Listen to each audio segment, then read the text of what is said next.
This interview, reflecting on the importance and purpose of data, is part of a series by the Health and Social Care Alliance Scotland investigating aspects of the proposed National Care Service. This recording was made on the 14th of January 2022. Hi everyone, welcome to this edition of Alliance Live. I'm Hannah Tweed, Senior Policy Officer at the Health and Social Care Alliance Scotland, and in this episode I'm really grateful that we're joined by Peter Knight, who has been the lead for information on social care and a range of other topics at first ISD Scotland and then Public Health Scotland. He's going to tell us more about his extensive experience with public health data and proposed National Care Service for Scotland. And I'm going to try my best not to get too distracted and go on social care tangents, but no promises there. So, hi Peter, and thanks for taking the time to speak to me today. Hi Hannah, thanks very much for inviting me. Thank you. Just to kick off, can you tell us a bit about your experience with data collection and analysis in Scotland and the kinds of work you've been involved in? Yes, I would say that I've been very fortunate over my career actually to have worked in many different topics and across many different elements of my kind of pathway of career, if you like, on data collection and analysis. I'll give you a few examples. Topics and themes have included public health related matters such as information supporting new immunisation programmes, preschool examinations, all at the younger end of the population really. More generally, the performance of the NHS hospital sector, which I had a long spell taking the lead on information on that side. And more recently, helping to change the shape of older people's services in Scotland.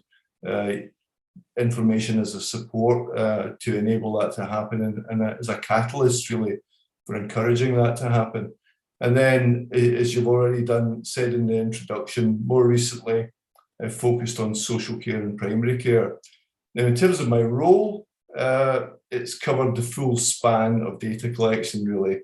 And to give an example of that, I've been involved in the past on developing information standards for health and social care assessment, through to leading the preparation of published statistical reports on a range of topics, and also more over the course of my career advising on answering statistical questions from the Scottish Parliament, the media, and many other information users. Hopefully that's a good enough introduction. Yeah. I imagine that's a list that involves a lot of very specific questions, often all coming at once, given those overlapping areas. Yeah, that's some really useful context. Thanks for that. So I wonder, drawing on that sort of breadth, and maybe not just thinking about social care, but that's where I'm going to get particularly ears pricking at, is what's in your experience been the best examples of data collection analysis in Scotland that you've come across and worked with, and maybe how can we use those examples when talking about the National Care Service? Actually, I don't think there's a single answer to that, unfortunately. Too easy.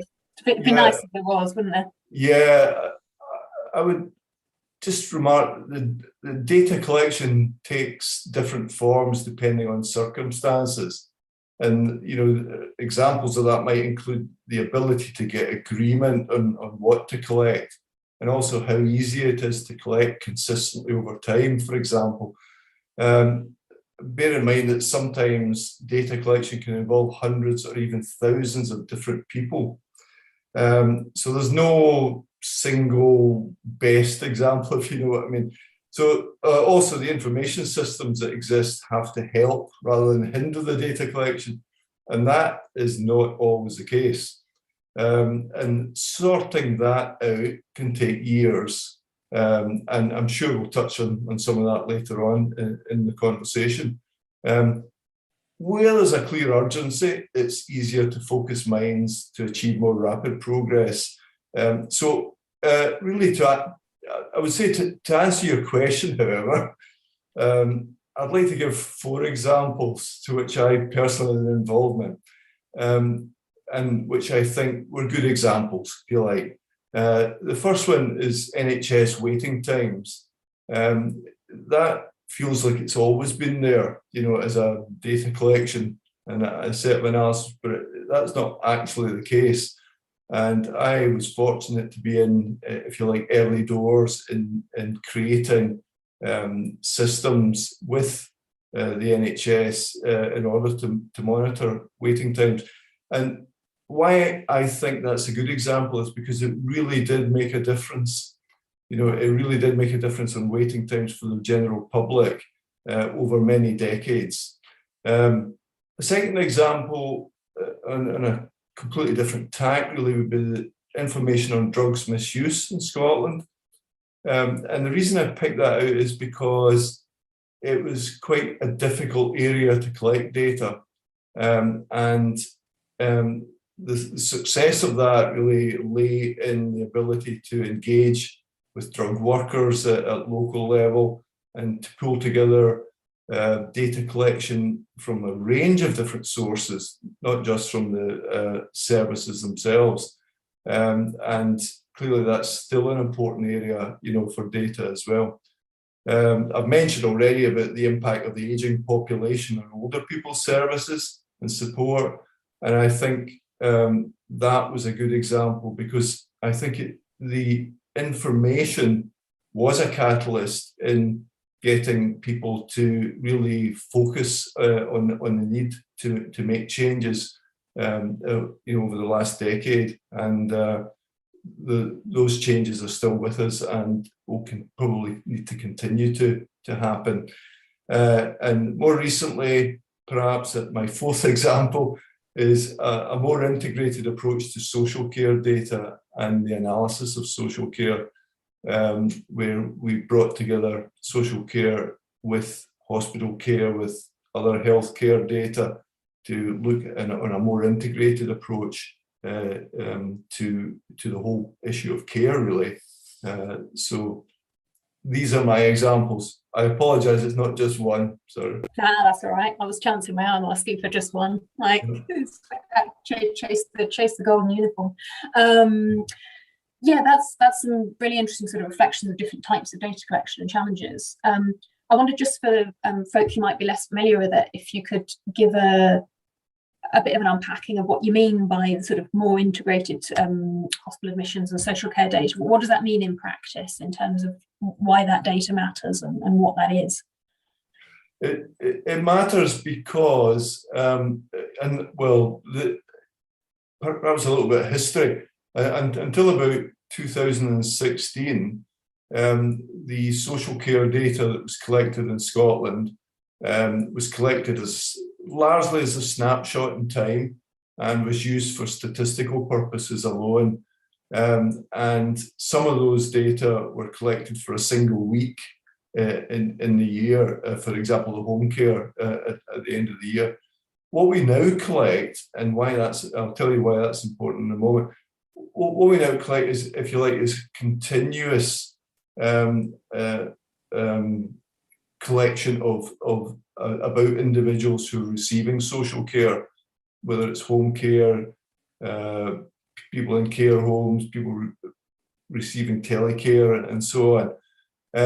And the advantage of that is that we now, if you like, have the whole population who are receiving care, or formal care anyway.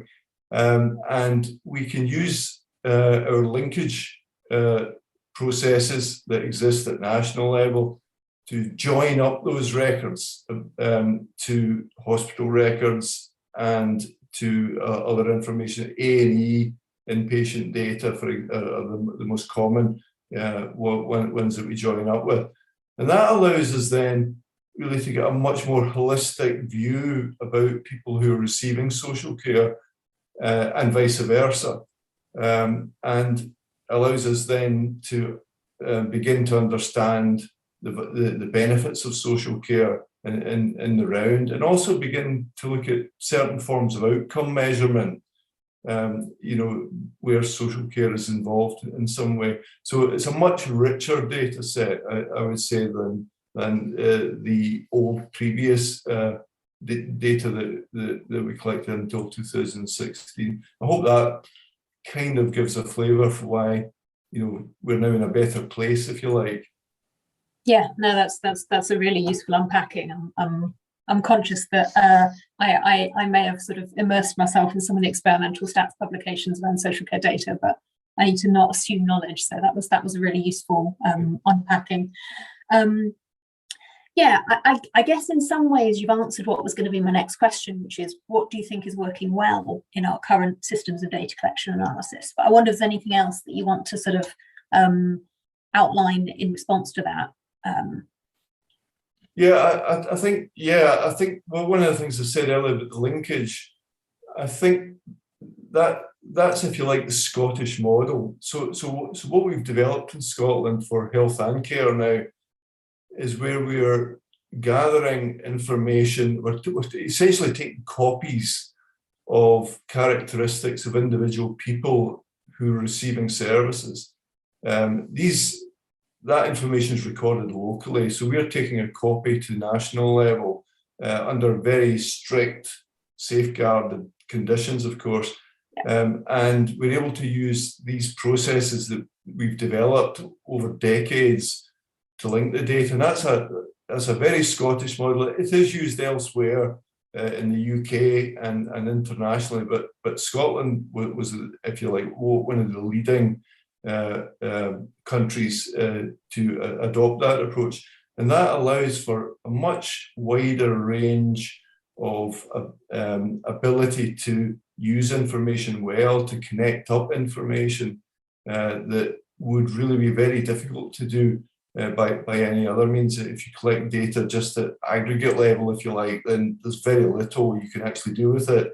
But by collecting the data at the individual level allows us to create a range of analysis of data and also, as I mentioned, the linkage.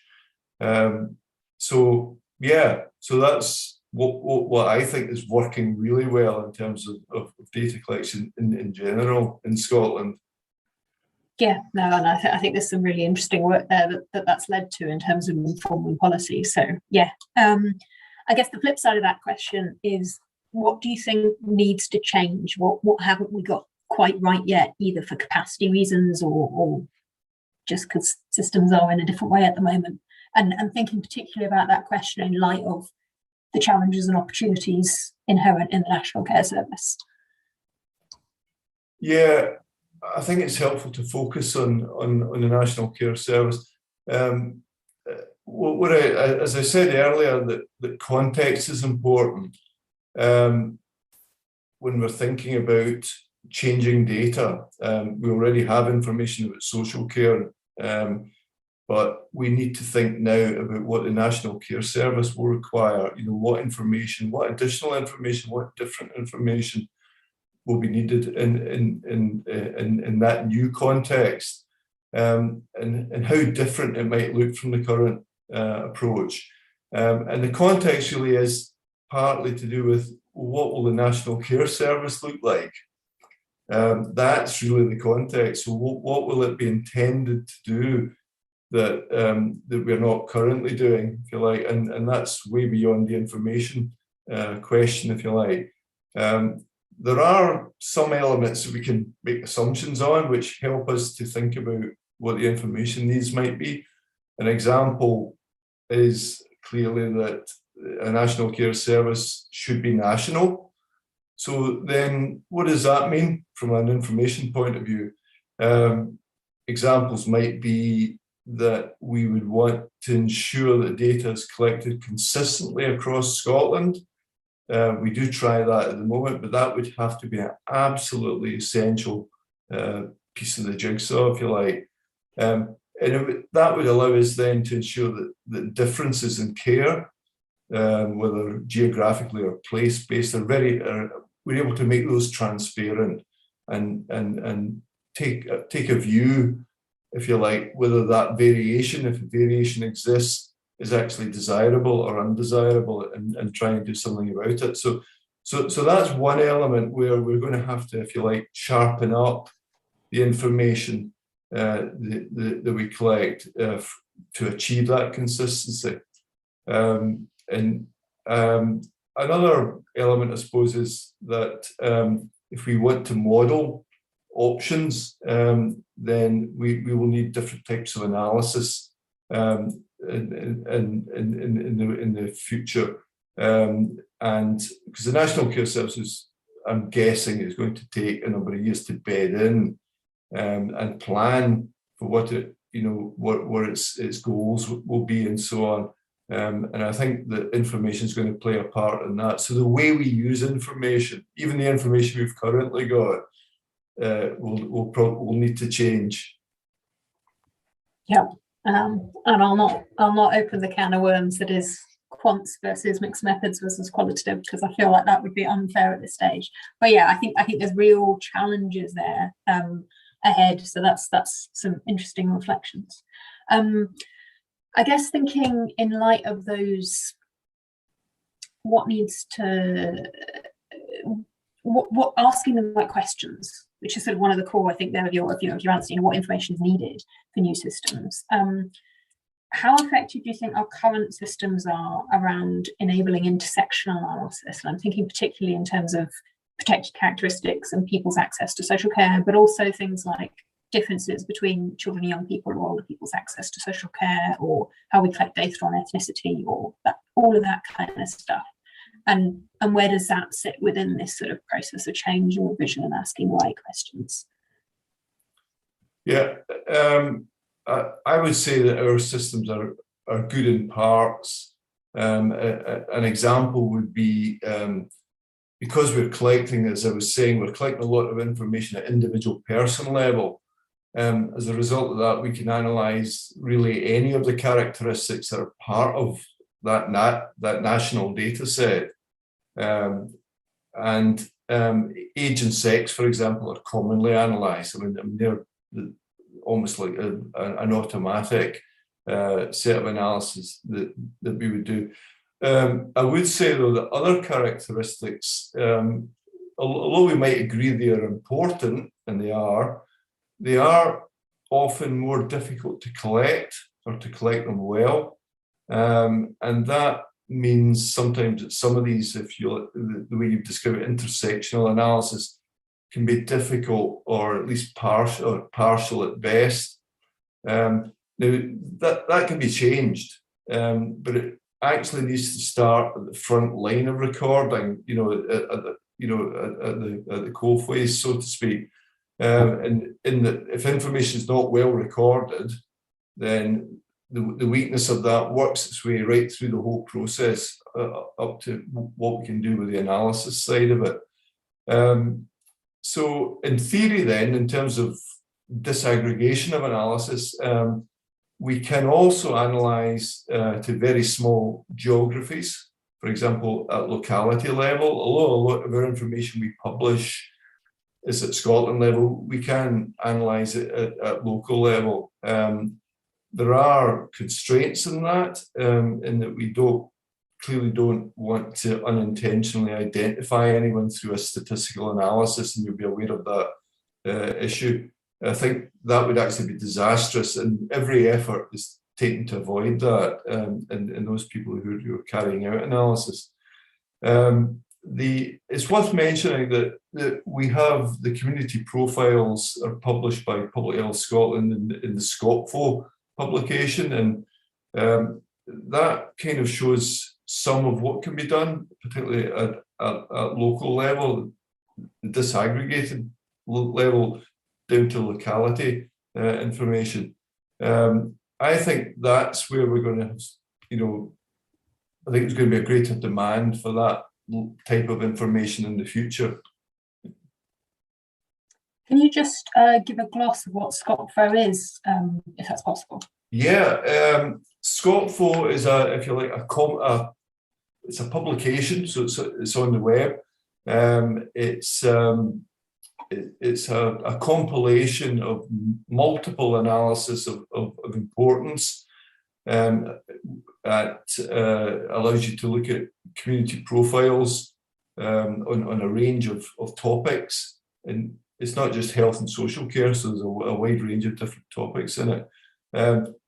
It's worth exploring it to see, depending on what your needs are, or the needs of viewers of this video might be, it's worth having a glance to look through that.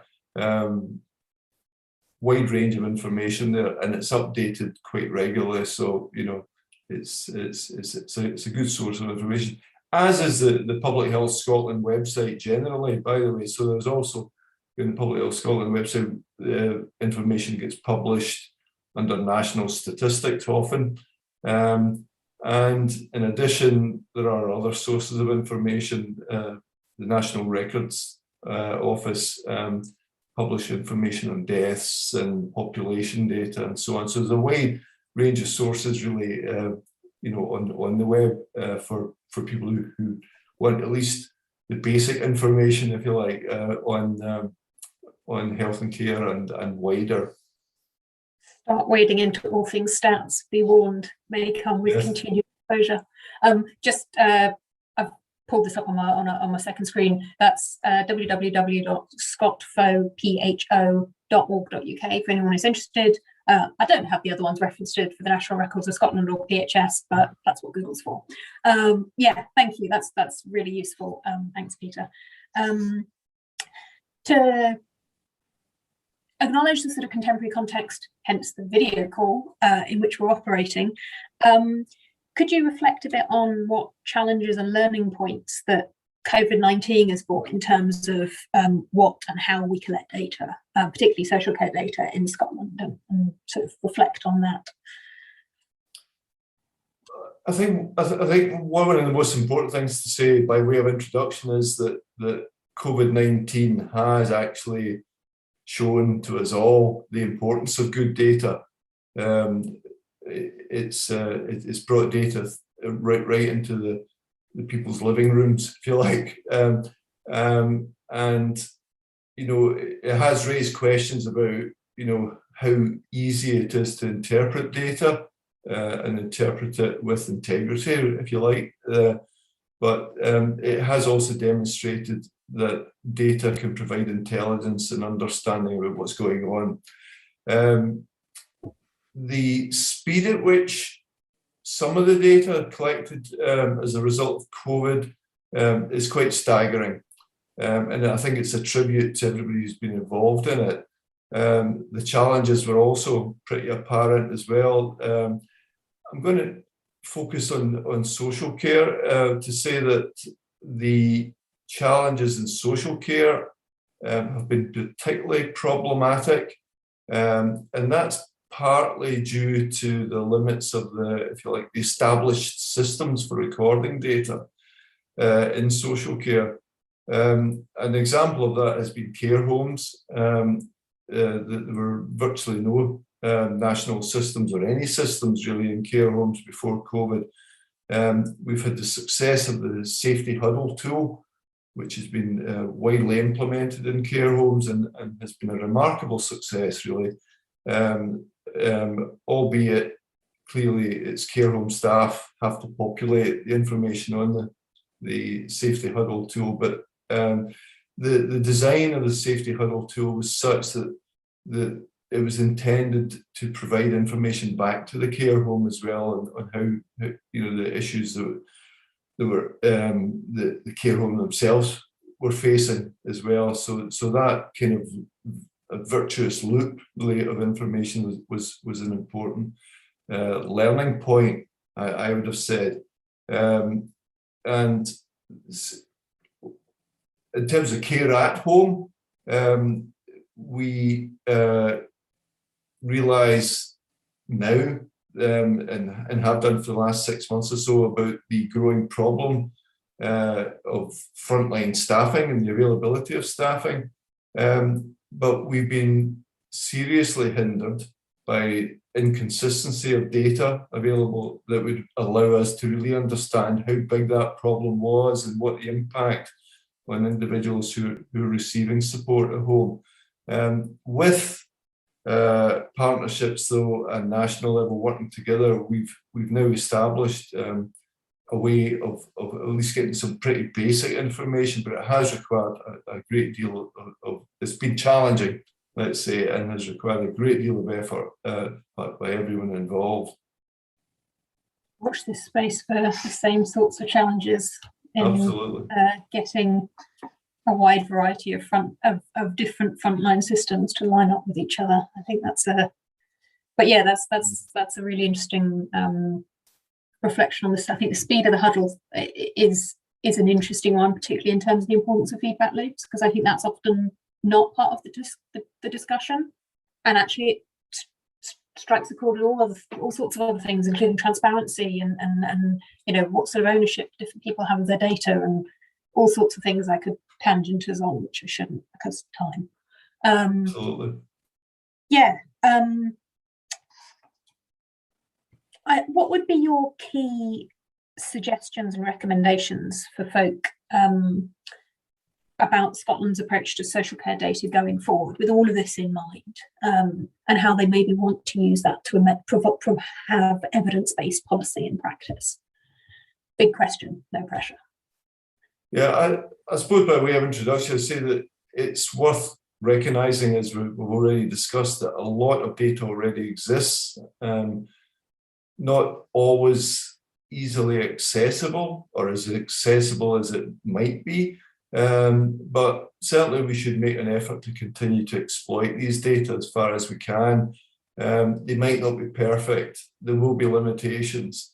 But please, I would say, don't dismiss what we have.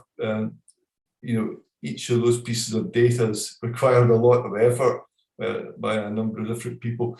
And they can give you signposts to what's going on, even if they don't absolutely answer the question that you're seeking an answer to.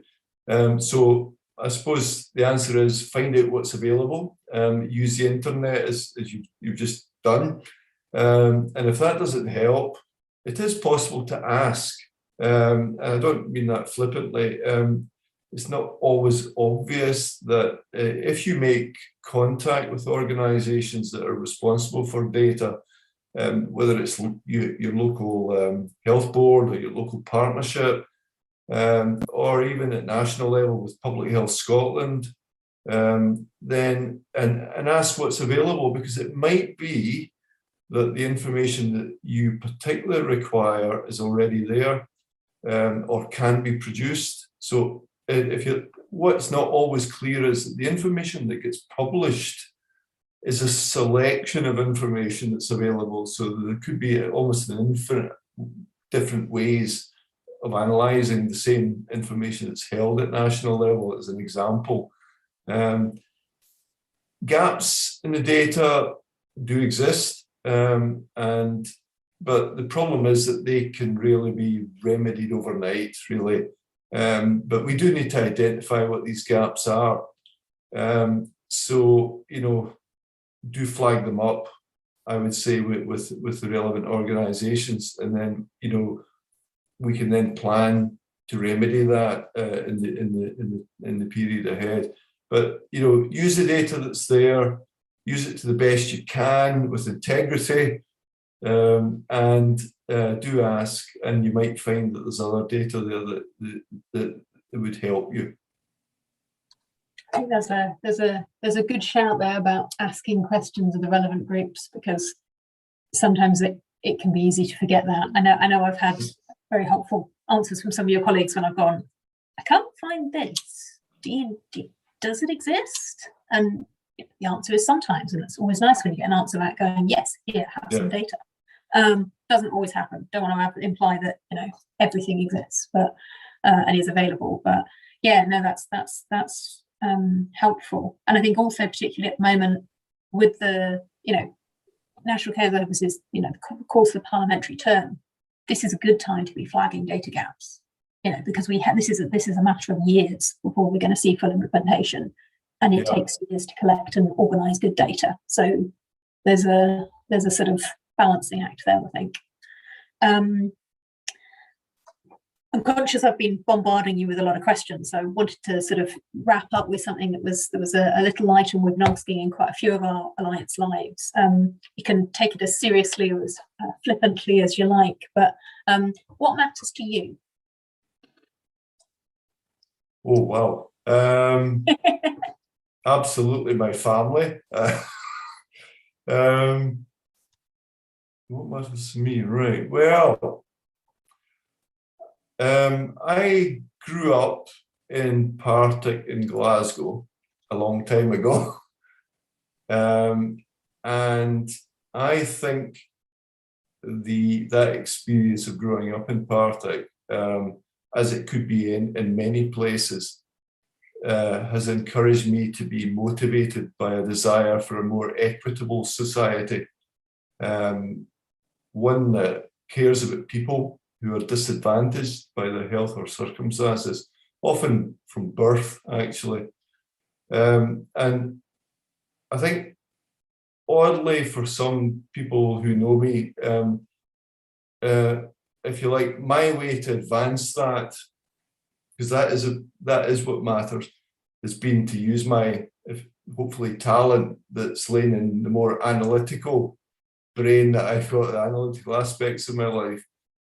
So just turning that around to professionally, what's mattered to me is really to convince people involved in health and social care that making an effort to gather and use information is important.